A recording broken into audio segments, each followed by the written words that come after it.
everyone. Or afternoon. I keep saying morning, but it's afternoon now. And it's Tuesday with Bookkeepers on Fire. And today we have Tom Ruscitti. And you know him from many, many conferences around bookkeeping and accounting. He's been with several different vendors. But today we want to learn all about Tom and what he loves about our community. So here we go.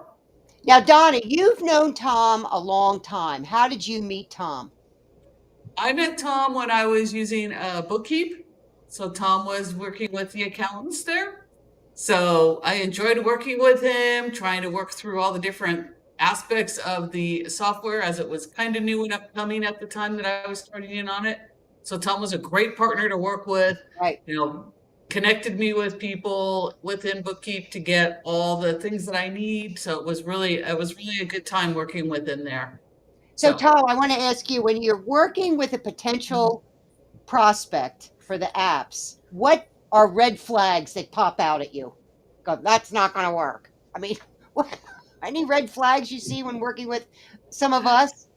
Well, yeah, and honestly, it's more about whether or not you listen. If you and I are having a conversation and you're not listening to what I say, then I could almost guarantee you're going to have a bad experience as we go forward. Right. I mean, other than that, I've worked with all types of different folks in the accounting community. I work with really, really smart folks like Donna, and I work with not so smart folks, but I won't mention any names. But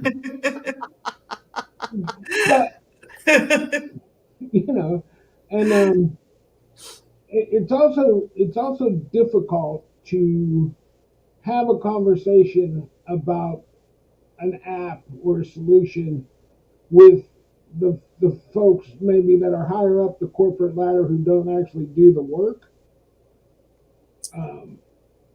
Because if I say to you all, I'm going to save you 2 to 4 hours a week, that has some meaning. But to somebody sitting in the corner office with a expense account that's more than my salary, that doesn't really mean anything to them. Right. So because they don't feel the pain. So I think that's universal when you work for a company. I know, I know how a lot of times my husband will say, we're paying her, you're paying somebody for the hours anyway, so who cares if it takes up all the hours? Mm-hmm. I go, but they could get more done. I mean, really? I hate that. Well, yeah, but you reach a certain point in your career where that kind of stuff doesn't matter. Right. I want to talk to the people that it matters to. Right. That's, I guess I'm not C-suite material. I'm not. Yeah, and I'm definitely not. Yeah. I want to get it done accurately, effectively, and on time so I can go play. I mean, I just want my butt in a chair for so many hours a day. That never made sense. Yeah, and I think that the important part of trying to get folks engaged in whatever you're really selling is not to sell them on the product itself, right? But you have to sell them on the idea that it's going to help save time, make more money, increase your overall business. What the product does is whatever the product does, and I'm sure that there's 3 products that do the same thing. You have to be emotional. You have to have an emotional attachment. Right. And I think that if you look at 140 vendors at the big accounting show in Orlando, or Intuit Connect is coming up where there's going to be 5,000 people milling around. Great product, right? But if you don't have an emotional connection with the folks that you're serving, then prospecting becomes really difficult because everybody's going to say the same thing. Right. But you have to, you as my client have to trust that I'm not going to screw you up, Right. right? And so, and we see this all the time. You all, I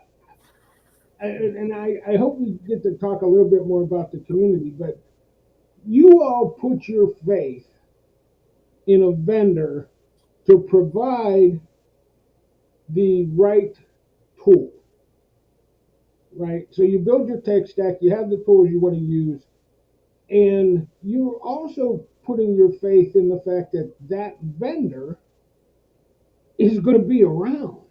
Yes.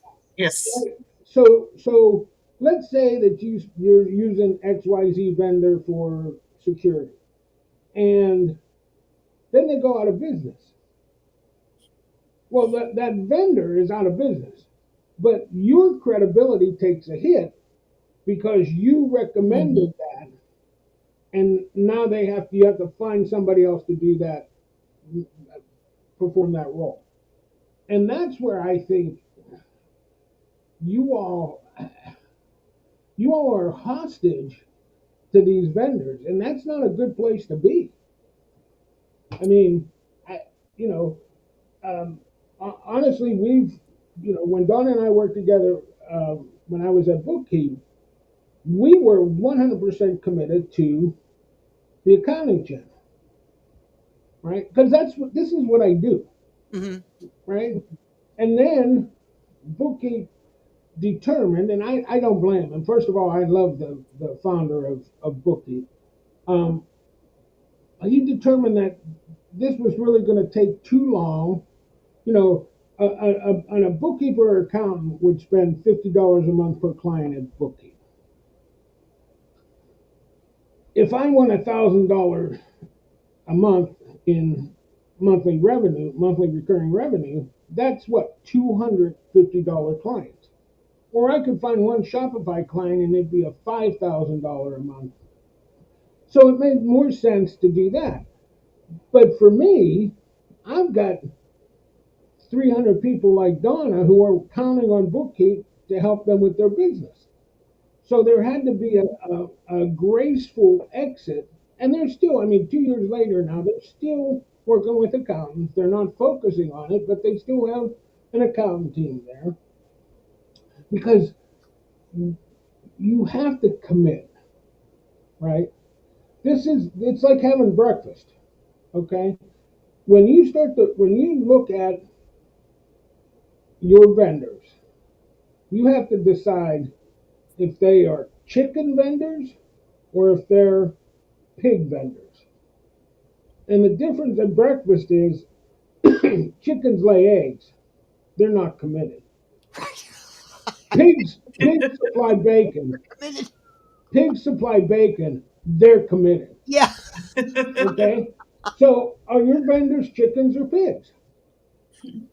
Right? And you have to determine that. Now, some apps may not be as important as others, but you're still, and every day you get bombarded with people calling you or emailing you saying, "Oh, we have the coolest this," or "We have the coolest that," or you go to these shows and they're the shiny penny, right? And it's, "See me, here I am, come visit me," and 2 years later they're gone. Well, I know. mostly they're gone because they spent $100,000 in scaling new heights when they only had $120,000 in the bank, right? Because they think, "Oh, we're going to be the good looking." The good looking date at the prom. So you have to decide how much you're willing to risk when you bring on a new vendor. And my whole mission is to make you believe that we're in it for the long run. Right? That's so important. It I is. know, because a lot of times I know, like when there were T sheets. Remember T sheets? Yeah. And then Intuit bought them. Mm-hmm. Oh yeah. Yeah. I worked for Intuit for 10 years. I love Intuit. I really hope their stock continues to do well. But they have a history of that, right? Yeah. When they brought out, so, and again, I'll tell you a little bit of a long story. I have no idea what I'm doing calling on accountants. None. I have no idea how I got here. But I will tell you this. I graduated from college. I went to Penn State. We are Penn State. Graduated from college with a food and beverage degree. I'm a certified working chef. Retired, because now I'm old. But I went up to San Diego. I opened a restaurant. I did all this restaurant stuff, ingrained in the restaurant community.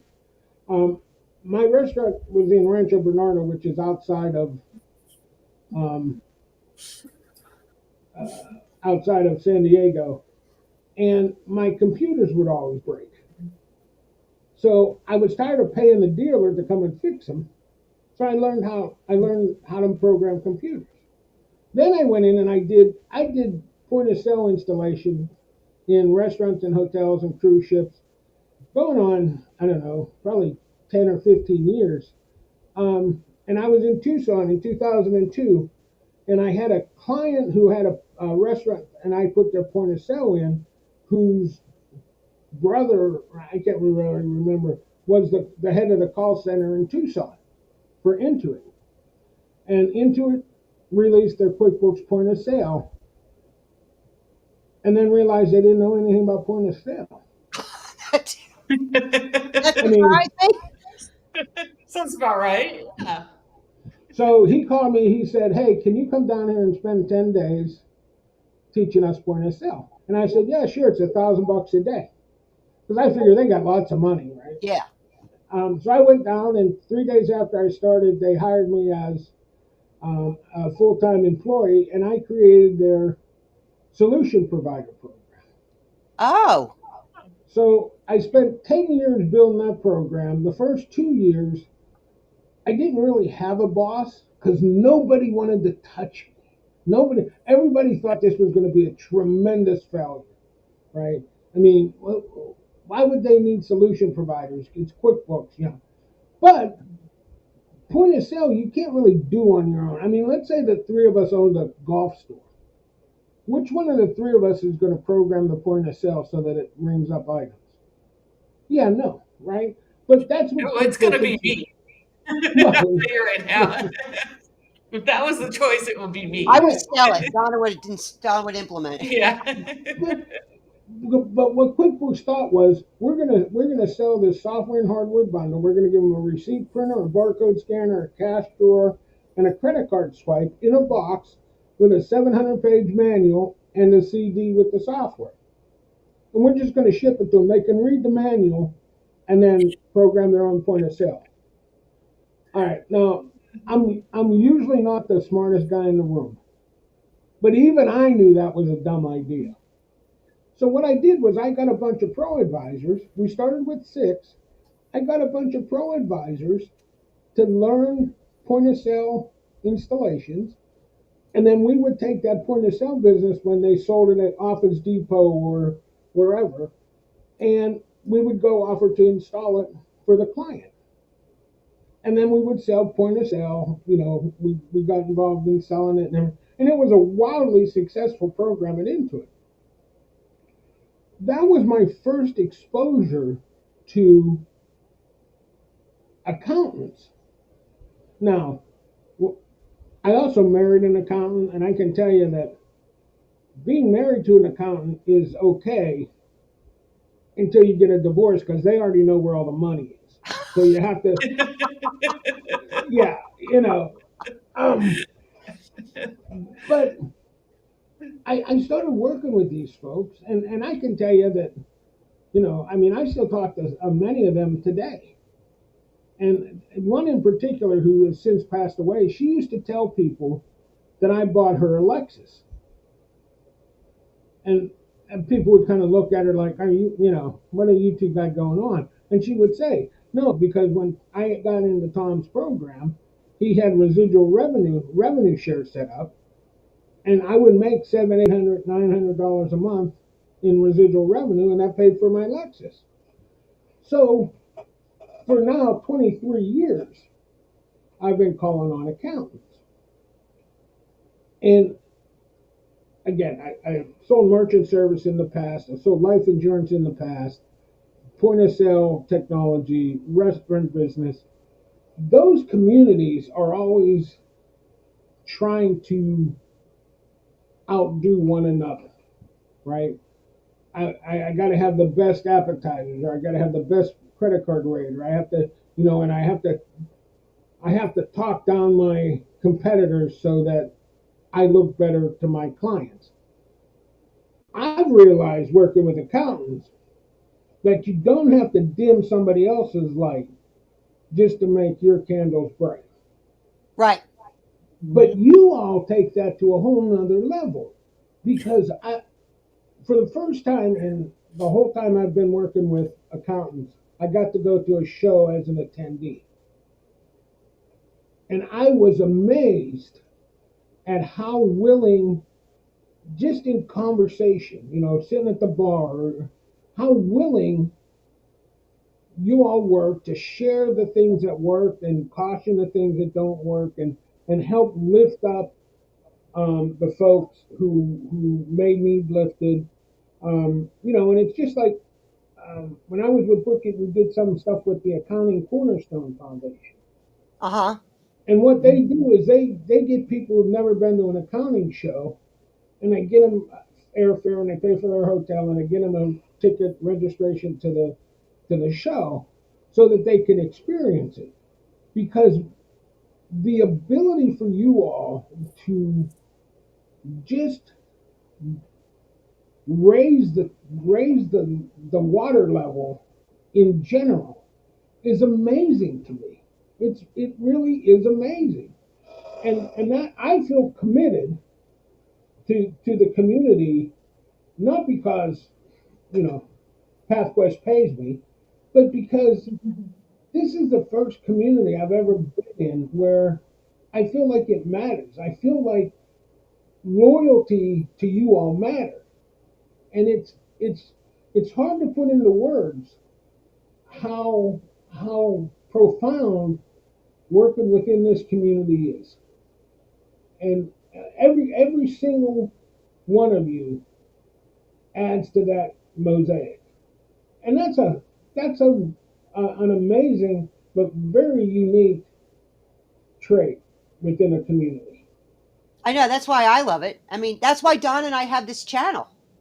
It's why we do this. Yep, we want to raise it up. We want to Yeah. bring more of what we know behind the scenes. Yeah, as our more passion, community together. Yes. and build more community. Yeah. Yeah. And like my Pittsburgh Steelers often say, by the way, that's the terrible towel behind me.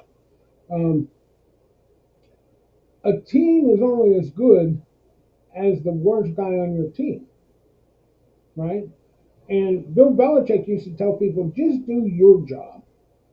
You don't need, if you're an offensive tackle, be the best offensive tackle. If you're an offensive tackle and you want to be a running back, you've got lots of problems in your world. But you're also not going to help the team. In your community, everybody has a place. And it's just an amazing thing. And I relayed this to Donna yesterday. I was at Randy Crabtree's event, Bridging the gap. Bridging the Gap in Denver this year as an attendee, again for the first time. And I would just go into sessions just to see. And I sat in a session where there were 4 very accomplished, well-known members of the accounting community who were sharing the fact that they were diagnosed with ADHD and how they conquered that and became successful in spite of it. And I am here to tell you, I don't know another community, restaurant, POS, technology, any fintech, whatever, that those members would have been so open and honest about something that's pretty emotional. I mean, I would imagine that that's not a good place to be when you're diagnosed with that and you have to kind of figure out how you're going to go forward. And I said this to Randy before I left. I said, this is the first conference I've been to that I really get the sense that you all really do love each other. And then there were only 300, but it's an amazing community, and I'm proud to service. I know that's like when I tell people, like, they want to go, why do you go to conferences? I go, it's where my friends are.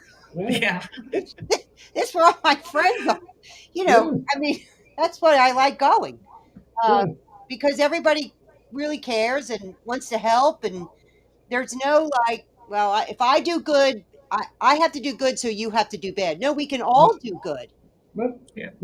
that's exactly right. So when I went to work for PathQuest, we immediately started a trade show calendar, and we did pretty well this year considering nobody really knows what PathQuest does and who we are. But we're finishing the year now. We're going to Women Who Count in Phoenix, which is going to be a great conference. And then we're going to obviously go to Intuit Connect because we kind of have to. And, and I get to go to Vegas because living in Vegas for 15 years was not enough. Yeah. And the other thing, people don't realize that when you live in Las Vegas, we never go to the Strip because that's where all the crazy people are, right? I mean, I lived in Vegas almost 15 years, and I was on the Strip except for work, probably a grand total of 10 times. Which is your favorite hotel in Vegas? Which one do you like the best? If we were going to stay at South Point, which is South not on Point. Where's that? It's south of the Strip. It's down past the outlet mall. Which is your favorite of the big hotels? The Bellagio. The Bellagio. Okay. Yeah. Mostly because you can go through. There's a lot of. First of all, it's beautiful. I mean, it's ridiculous. But second of all, there's a lot of stuff you can do in there for free. Yeah. I mean, that's kind of the fun thing about Vegas. There's lots of free stuff. Yeah. Well, and if you live in Vegas, there are 60 golf courses within an hour of Las Vegas. There's a ton of stuff you can do for free, or for little cost. You can go to the Grand Canyon. You can go to Hoover Dam. That's my favorite thing to do in Vegas is going to the Hoover Dam. Yeah. Well, and it's weird because you can take a boat from the bottom of the dam, and they cruise around and you could see the dam from the bottom. I would never in a gazillion years be at the top of the dam. Oh, one year we were at the Sleater conference. It was in Vegas, and Cheryl Sleater and Doug did a group, and we all went and did the Hoover Dam tour. We went to the bottom, but we had a boat in the bottom, and we went to the top. Oh man, it was great.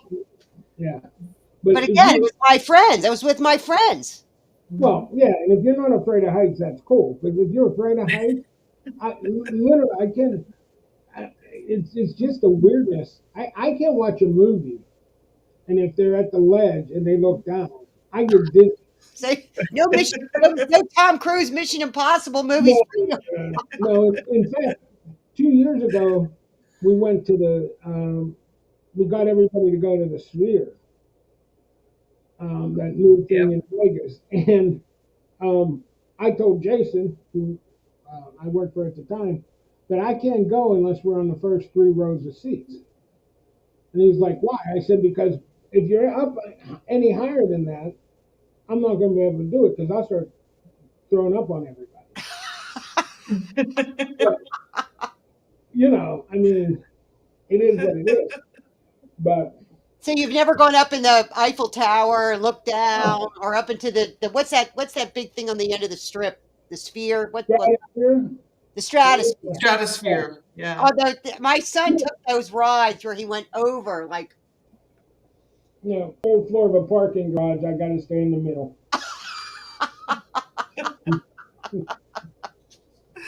That's funny. Not a particular fan of heights, but No. I'm not Tom level either.